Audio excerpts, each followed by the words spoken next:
5 minute পর পরই যায় মনে হয় আমার কাছে। আসসালামু আলাইকুম গাইস, রাত বাজে কাতারের সময় 2টা। আমার বাসার সামনের ভিউ।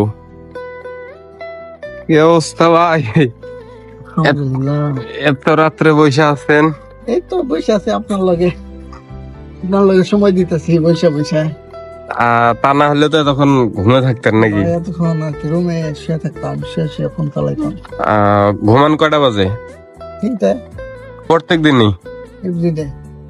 বাংলাদেশে থাকতে তো মানুষ দেখি 8টা 9টা 10টা, 3টার সময়। মানে এদিকের কালচারটা এরকম আর কি। সবাই আর কি বেশিরভাগ লোক রাত্রে সজাগ থাকে আর হচ্ছে দিনে ঘুমায়। আমি তো নতুন, এত গাড়ি আশেপাশে, প্রতিটা বাসায় 4টা 5টা গাড়ি। প্রত্যেকটা বাসায় এরকম গাড়ি। তবে বাসার ভিউটা আর কি অনেক সুন্দর আছে।